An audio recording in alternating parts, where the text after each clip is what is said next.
Bom, gente, estamos agora no YouTube, gravando, né, nosso momento de meditação, do nosso culto para o YouTube, e logo depois vai estar já disponibilizado nas redes sociais. Os irmãos e irmãs poderão assistir e compartilhar, né, nas suas redes sociais.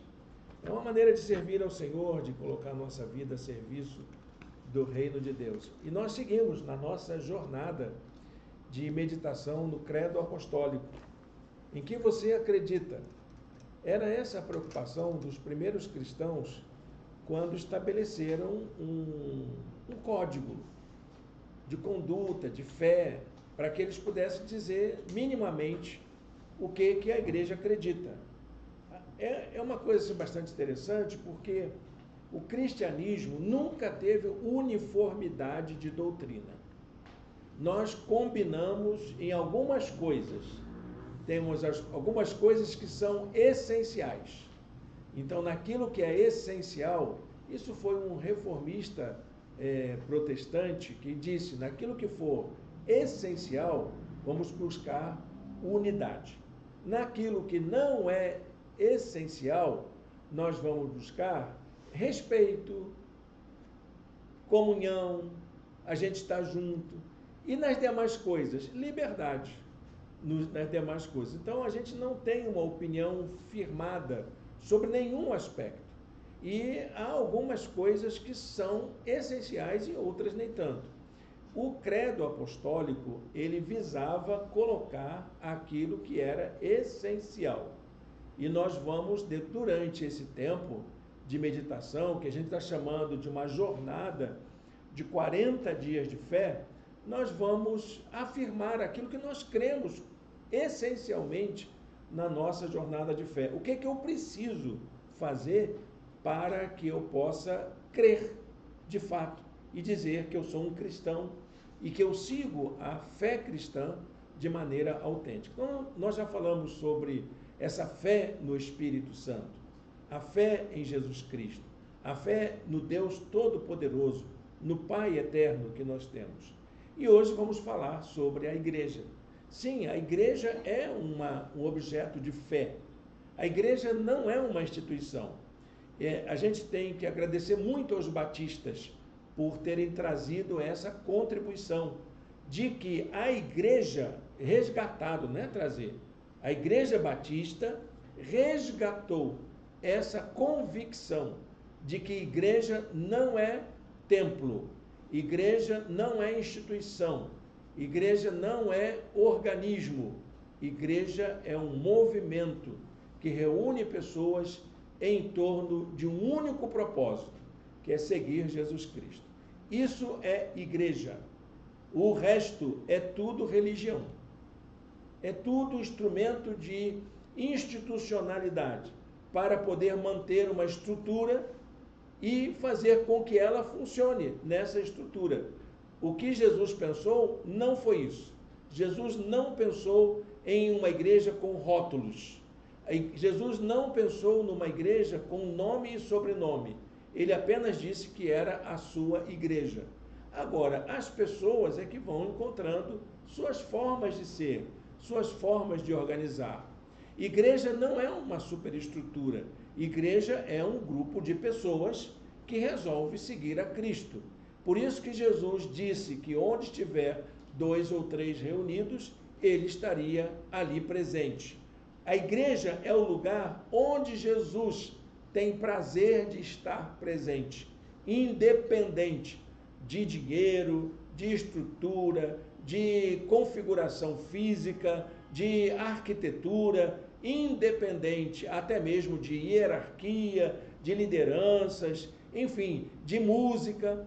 Uma igreja, ela pode viver muito bem, até sem pastor, até sem essa hierarquia eclesiástica. Como nós temos muitas denominações com diversas formas de estruturação, uma diversidade de formas de estruturação.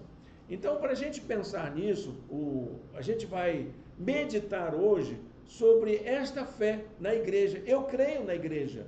Eu creio que a igreja é algo fundamental para a nossa experiência de fé. Mas eu não creio na igreja batista, eu não creio na igreja presbiteriana, eu não creio na igreja Assembleia de Deus, eu não creio na igreja católica apostólica romana, eu não creio na igreja universal e em nenhuma outra igreja que tenha nome. Não creio na igreja tradicional, não creio na igreja renovada, não creio na igreja pentecostal ou neopentecostal, porque esses são rótulos que não caracterizam a igreja de Jesus. Eu creio nisso que estamos fazendo aqui. Eu creio num grupo de pessoas que se dispõe a estar junta para poder seguir Jesus juntos numa comunhão de fé. E para a gente entender isso, nós vamos ler um texto da Palavra de Deus que se encontra em Efésios capítulo 2, verso 19. Diz assim a Palavra de Deus. Está no informativo, né? E também está aqui na tela, né? Então fica mais fácil para a gente localizar. Aí não precisa aquele tempo enorme para ficar folheando a Bíblia, né? Tem uma história muito interessante de Moody. Moody diz que quando ele era jovem, foi a primeira vez na igreja, aí mandaram, o pregador pediu para abrir a Bíblia em 2 Timóteo, não sei quanto lá, em 2 Timóteo. E ele começou então a procurar 2 Timóteo desde a primeira página da Bíblia. E quando ele finalmente chegou em 2 Timóteo, o pregador disse amém e encerrou o culto. Nós não precisamos mais disso, né? Tecnologia está aí para quê? Para você facilitar com o seu dedinho e a gente encontrar com esta facilidade, compartilhar o texto de muitas formas. Diz a palavra de Deus em Efésios capítulo 2, verso 19. Portanto, vocês já não são estrangeiros, nem forasteiros, mas concidadãos dos santos e membros da família de Deus. O que é a igreja? A igreja é isso. É o fato de que a gente não está estranho um para o outro. A gente é povo de Deus.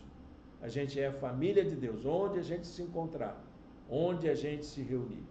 O credo apostólico, ele inclui essa afirmação e ele não faz nenhuma explicação sobre isso. Até em algumas traduções do credo apostólico acrescenta a palavra universal, que diz, eu creio na igreja universal.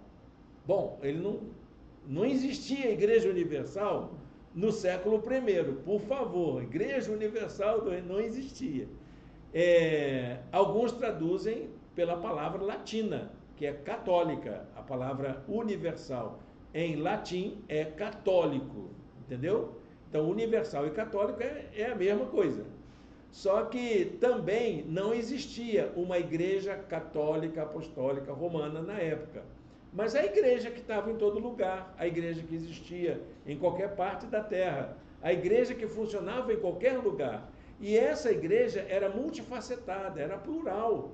As formas de organização dela eram diversas. Havia igreja para tudo quanto é gosto e jeito. Tem um pesquisador brasileiro, se eu não me engano, o nome dele era Herald Scali, um grande professor de teologia do Novo Testamento, do Seminário Teológico Batista do Norte do Brasil. E ele escreveu um livro sobre o Espírito Santo. E nesse livro sobre o Espírito Santo, ele fala sobre a igreja de Jerusalém, a primeira igreja cristã do mundo. Como é que era essa igreja? Essa igreja tinha gente de tudo quanto é forma e jeito. Tinha gente que acreditava em Jesus, como acreditam os testemunhos de Jeová. Tinha gente que acreditava na vinda do Filho de Deus, como creem os adventistas. Tinha gente que acreditava na intermediação dos santos, como crê a Igreja Católica. Tudo na mesma igreja, e todos conviviam no mesmo espaço, e todos dialogavam entre si. E a Bíblia diz que todos tinham comunhão. E é isso que é ser igreja. Igreja é ser uma pluralidade de pessoas que têm vários interesses, várias motivações, mas estão ali servindo ao Senhor, buscando seguir a Cristo e seus ensinos da melhor forma possível, da forma mais humana possível.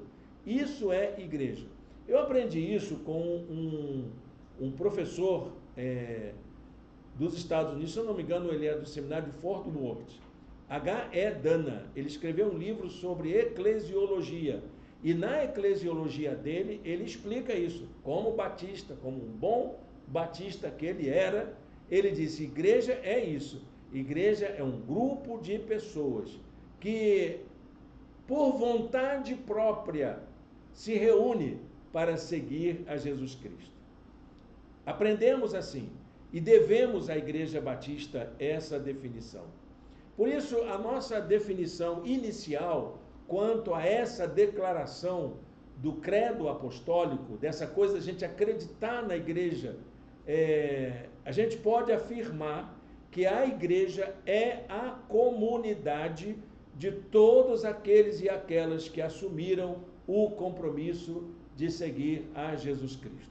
Por isso que eu acredito na igreja, porque não há condições de você seguir a Cristo sozinho, solitário. Jesus não chamou ninguém para ser espião secreto, para viver uma vida de ermitão, para viver uma vida solitária. Muito pelo contrário, ele chamou a gente para uma experiência comunitária. A fé em Jesus, ela é uma decisão pessoal, individual. Você crer em Jesus Cristo é uma decisão pessoal, mas é uma decisão que se realiza de forma comunitária. Por isso, então, a gente entende dessa forma, que esse resgate da perspectiva da igreja como uma comunidade é algo muito importante para a nossa fé. Igreja não é templo, igreja não é uma instituição, igreja não é uma estrutura, igreja é uma comunhão. Deu para entender isso? Igreja é uma comunhão. A igreja existe naqueles lugares onde a presença de Jesus é buscada e onde ele é proclamado. Então, onde tem ali duas ou três pessoas reunidas para buscar a Jesus e anunciar o seu ensino, ok, estamos ali, a igreja está formada. Não há necessidade de nenhum tipo de acordo exterior. É a vontade dos membros da igreja que decidem sobre isso. Eu li uma história, certa vez, do surgimento de uma igreja batista lá no interior do Recife. Então, bem na cidade de Recife, mas no interior. Os grandes fazendeiros de Recife, os donos das casas grandes, compravam móveis na Inglaterra. Era assim no Brasil, no século XVIII, século XIX. Então, eram pessoas muito ricas e eles compravam seus móveis na Inglaterra, mandavam vir nos navios que vinham vazios. Então, vinham trazendo os móveis ingleses, de madeira nobre, bem entalhados, luxuosos. E quando esses móveis chegavam aqui, eles tinham uma surpresa, porque os fabricantes dos móveis na Inglaterra, os carpinteiros, eles faziam com que eles colocavam dentro da embalagem onde viria o móvel, eles colocavam um exemplar do Novo Testamento. E os fazendeiros, as pessoas viam aqueles fascículos, aqueles livros, né? E eles procuravam ler aquele livro juntos e gostavam, trocavam ideias. Até que um dia chegou um colportor. Não sei se você sabe o que é um colportor, é um vendedor de Bíblia, né? Que foi o primeiro trabalho de evangelização no Brasil no século XIX, foi feito pelos vendedores de Bíblia, que saíam com Bíblias debaixo do braço para vender Bíblias de casa em casa. Eles não iam pregar o Evangelho. Então, as pessoas, quando se interessavam, eles então vendiam a Bíblia e se ofereciam para estudar a Bíblia com elas. Foi assim que começou a evangelização no Brasil no século XIX. Foi o primeiro movimento de evangelização no Brasil. E aí um desses colportores encontrou um grupo de pessoas que estavam estudando a Bíblia, que já tinham a Bíblia, e eles queriam saber, que bom que você veio, vem explicar para a gente. E aí então começa uma igreja batista naquela comunidade onde havia chegado aquele móvel. Olha, gente, isso é um mover de Deus, assim, que dá uma volta no mundo, né? Para que o propósito dele se alcance. E eu acho isso muito, muito interessante, que é isso que faz a igreja. A igreja existe exatamente aí. Ela não precisa de um aval, de uma denominação. Nenhuma igreja precisa disso. A igreja não precisa nem de lei para isso. Ela só precisa da motivação dos seus frequentadores, das pessoas que tiveram uma experiência com Jesus, de juntos e juntas se apoiarem, se ajudarem para poderem seguir Jesus. É isso que faz da igreja uma realidade nos nossos dias atuais. Então, gente, o que acontece? Essa é a natureza que o Novo Testamento apresenta.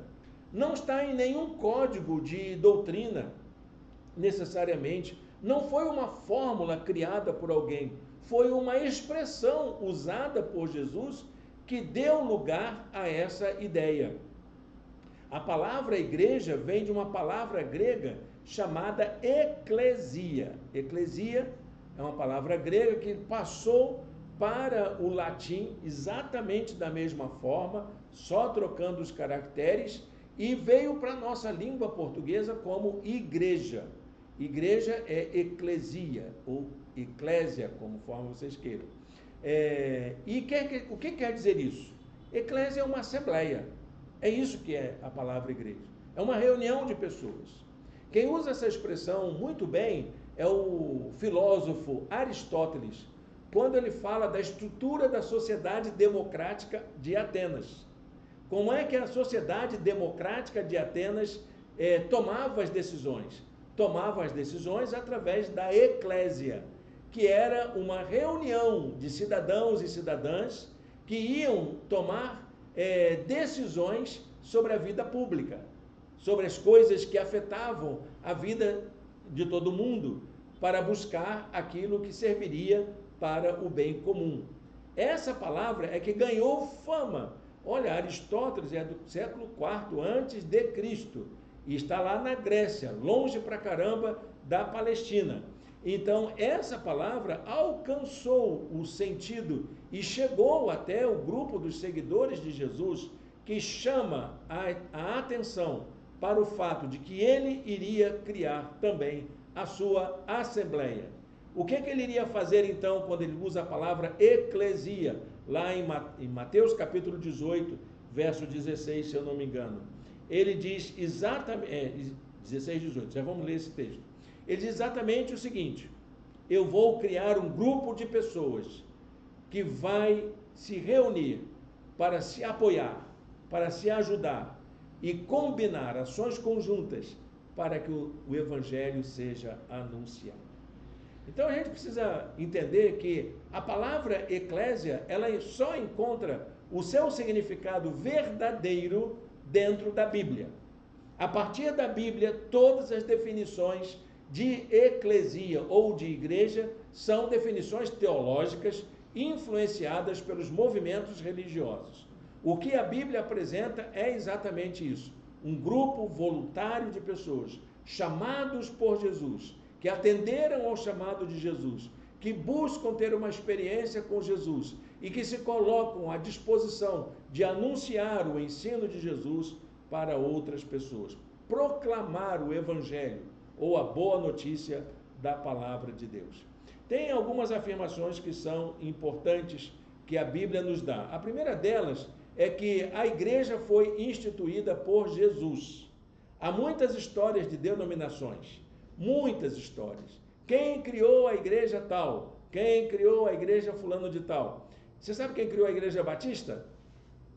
Tem um fundador da igreja batista, foi em 1609, por dois grandes servos de Deus que sentiram-se incomodados com a reforma protestante inglesa, e aí eles entendem, não, nós não queremos isso, nós queremos ser igreja de Jesus.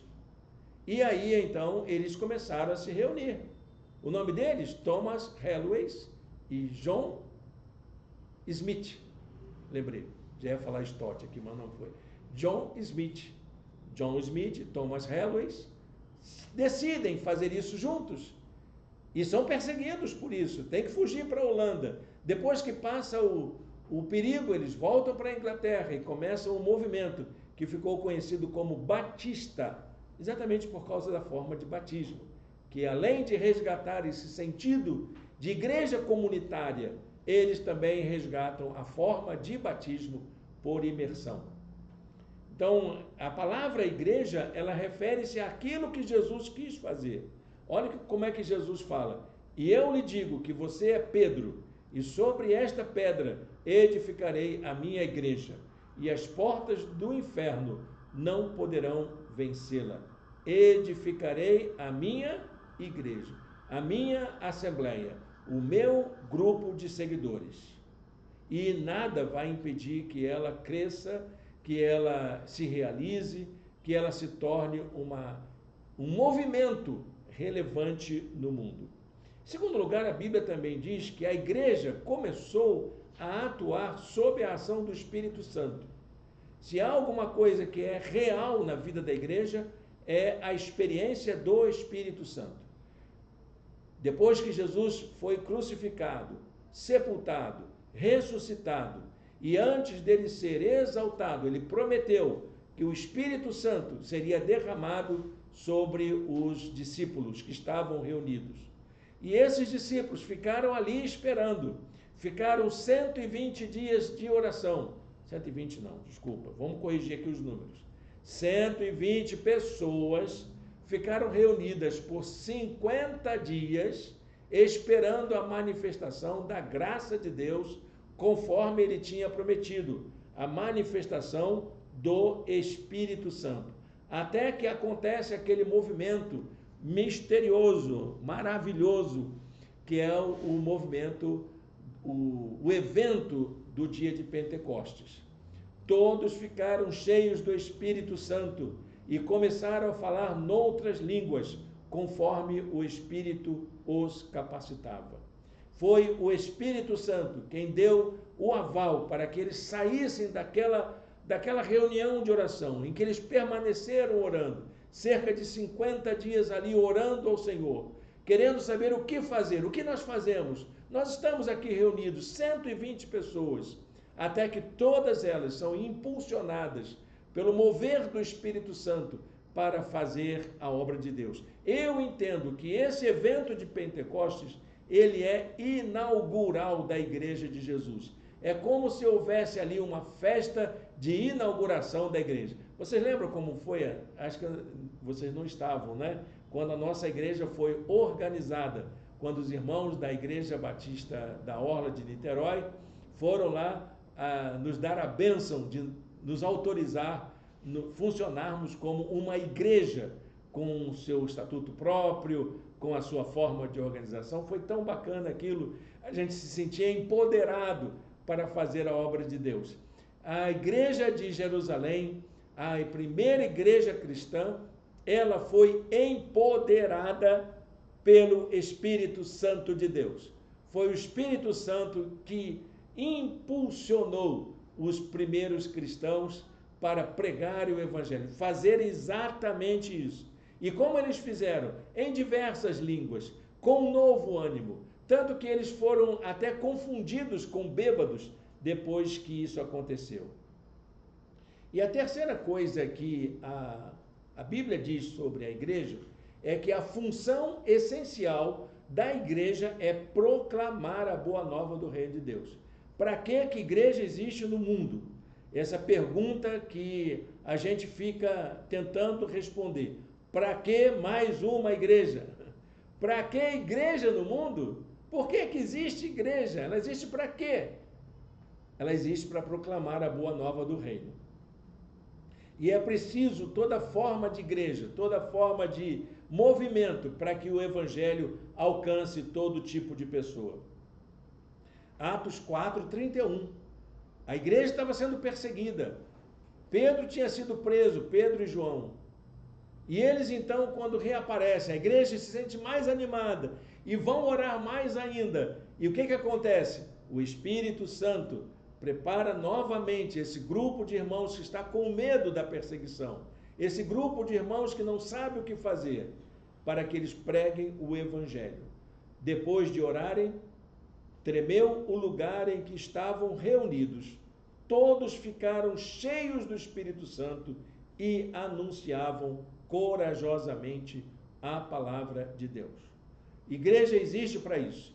Igreja existe para proclamar a mensagem do Evangelho, para dizer para o mundo que há uma boa notícia dada por Deus para a salvação de todas as pessoas, para que as pessoas se encontrem e possam construir um sentido da vida que agrade a vontade de Deus, que esteja de acordo com os propósitos divinos. Se a igreja não existir para isso, ela se torna desnecessária. A igreja desnecessária é aquela que vive para si mesmo, que não proclama a mensagem do Evangelho. Acho que hoje eu estou entusiasmado. O que vocês acham? Eu acho. Bom, a Bíblia tem vários nomes que a Bíblia usa para se referir à igreja. A palavra eclesia não foi a única. No Novo Testamento todo vamos encontrar vários nomes que a Bíblia utiliza. Vamos ver quais são os deles. Primeiro nome, povo de Deus. Ele se entregou por nós a fim de nos reunir de toda a maldade, nos remir de toda a maldade e purificar para si mesmo um povo particularmente seu, dedicado à prática de boas obras. Segundo nome, corpo de Cristo. Ora, vocês são o corpo de Cristo e cada um de vocês, individualmente, é membro desse corpo. Casa de Deus. Mas se eu demorar, saiba como as pessoas devem comportar-se na casa de Deus. Casa espiritual. Vocês também estão sendo utilizados como pedras vivas na edificação de uma casa espiritual para serem sacerdócio santo, oferecendo sacrifícios espirituais aceitáveis a Deus por meio de Jesus Cristo. Família, do qual recebe o nome toda a família dos céus e da terra. Templo de Deus. Se alguém destruir o santuário de Deus, Deus o destruirá, pois o santuário de Deus, que são vocês, é sagrado. E por fim, coluna e esteio da verdade. A igreja do Deus vivo, coluna e fundamento da verdade, que é um dos nomes mais bonitos de igreja que eu acho no Novo Testamento, é esse. Igreja, coluna e esteio da verdade. Igreja do Deus vivo. Que bonito, né? Não é bonito esse nome? Vamos mudar o nome da nossa igreja? Não, vamos deixar como está, viu, gente? Amém por isso, né? Eu vou inventando moda aí e vocês embarcam na minha. Como que a gente expressa essa maneira de ser igreja? Como que a gente mostra para as pessoas o que é de fato ser igreja? A gente está chegando a uma ideia aqui de que a igreja é uma comunidade local, um grupo de pessoas formada por pessoas que tiveram uma experiência pessoal com Jesus e que voluntariamente se uniram para servirem ao Senhor, sendo biblicamente batizados. É isso que é a igreja. Nós estamos aprendendo aqui que a vida da igreja deve ser marcada pela comunhão, pela unidade de seus membros com Cristo e também pela unidade uns com os outros. E como que a gente expressa, então, esse jeito de ser igreja? Como que a gente faz isso? Eu queria apresentar, então, algumas dessas orientações. Serão 4 orientações apenas. Eu poderia gastar aqui um tempo enorme falando dessas maneiras da gente expressar a nossa fé, porque essas maneiras são plurais, são diversas formas, mas eu acho que há 4 maneiras essenciais da gente fazer isso. A primeira delas é afirmar o amor. Igreja tem que declarar o amor de Jesus, afirmar que o amor é o fundamento para o relacionamento com Deus e com o próximo. Foi isso que Jesus quis com seus discípulos. A vida na igreja é marcada por relações fraternas. Ela é a única organização no mundo que exige que seus membros pratiquem o amor. Você não vai encontrar isso num clube. Imagina um grupo de torcedores do Flamengo declarando que, olha, nós declaramos que amamos todo mundo, amamos botafoguenses, amamos vascaínos, amamos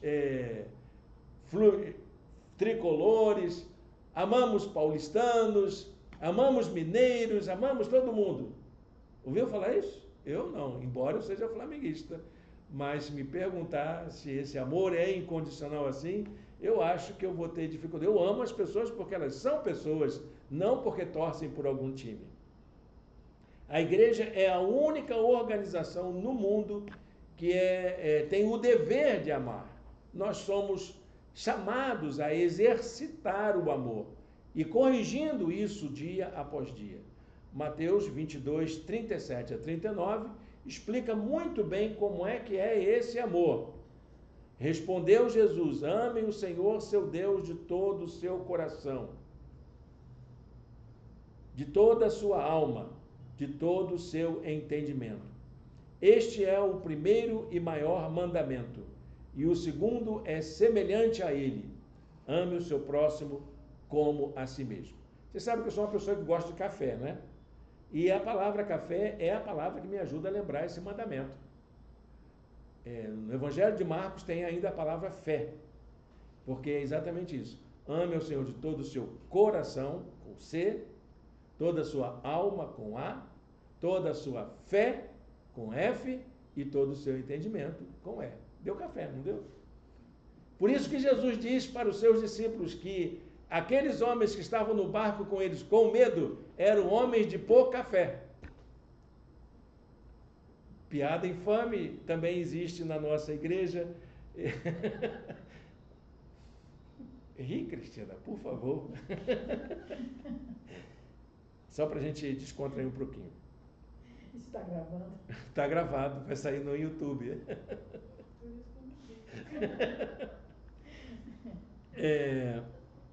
A segunda maneira é garantir que a reunião em seu nome é essencial à manifestação da sua presença. A gente está aqui por causa de quê? Não é por causa do pastor Irene, não é por causa da Solange, não é por causa do nome da igreja, não é por causa da outras, mas é por causa de Jesus. Nós estamos aqui por causa de Jesus. E é por isso que nós nos tornamos o lugar propício para que ele se manifeste, para que ele haja entre nós. Comunhão é uma oportunidade para colocarmos em prática os ensinos de Jesus para os nossos relacionamentos. Mateus 18, 20, Jesus diz: onde se reunirem 2 ou 3 em meu nome, ali estou no meio deles. Terceira maneira da gente expressar essa nossa comunhão, atendendo ao chamado para vivermos em comunhão uns com os outros e com Jesus Cristo. Nós não estamos aqui só porque a gente quer. A gente sabe que existe um mandamento para isso. Existe um chamado, existe uma convocação para a gente fazer isso. A comunhão é essa oportunidade da gente fazer esta relação conosco. A natureza da igreja não está relacionada com a sua propriedade, não está relacionada com a sua estrutura, nem com a sua hierarquia de liderança, nem por sua doutrina. A natureza da igreja é ser o espaço em que Cristo se faz presente no mundo. Se você quer saber se Cristo está atuando no mundo, é porque existe igreja no mundo. Lembra muito bem aquela experiência de Abraão, quando estava para sair de Sodoma e Gomorra, e Deus está dizendo que ia destruir a cidade. Aí disse: mas Senhor, o Senhor vai destruir a cidade toda? Aí disse: vou. E se tiver ali 10, 50 santos, 50 pessoas corretas, o Senhor vai destruir assim mesmo? Ah, não, aí não. Se tiver 50, eu não destruo. Aí se tiver 10, então, também não destruo. Se tiver 5, vai destruir assim mesmo? Então, também não destruo.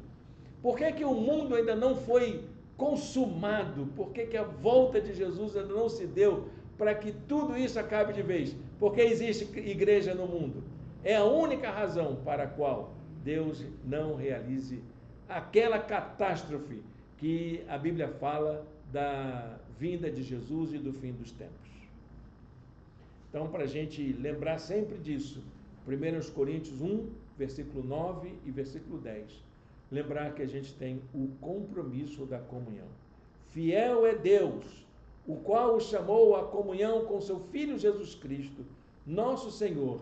Irmãos, em nome de nosso Senhor Jesus Cristo, olha como o nome de Jesus é repetido, suplico a todos vocês que concordem uns com os outros no que falam, para que não haja divisões entre vocês, e sim que todos estejam unidos num só pensamento e num só parecer. E por fim, uma última forma da gente expressar a nossa comunhão é viver em unidade, não em uniformidade, não com todo mundo igualzinho, mas a gente unido, como diz o texto que acabamos de ler, buscando cada vez mais aperfeiçoar a nossa conduta diante de Deus e a nossa identificação completa com Cristo. A ação da igreja no mundo sempre foi marcada por uma tensão. Não é fácil ser igreja. Não é simples ser igreja. A igreja comporta sempre uma tensão. Então é aquele irmão que não gosta de uma coisa, a irmã que não gosta de outra coisa, um que se ofende por uma palavra que foi dita, o outro que acha que fez errado e assim por diante. A igreja, ela sempre comporta uma tensão, qualquer que seja. E essa tensão também está relacionada à acolhida do mundo, às pessoas da sociedade, porque nem sempre a aceitação de uma igreja na sociedade se dá de forma fácil. Por isso que há perseguições, por isso que há tantas dissensões. Nós crescemos mais e melhor, apesar de todas as nossas tensões, quando assumimos que esse é o espaço para a gente cumprir a missão de Jesus. Quer ser uma pessoa que realiza a missão que Jesus colocou para você, o ministério que Deus colocou em sua vida, esteja na igreja. É por isso que eu creio na igreja, porque é o lugar onde eu me sinto à vontade para fazer aquilo para o qual Jesus me chamou.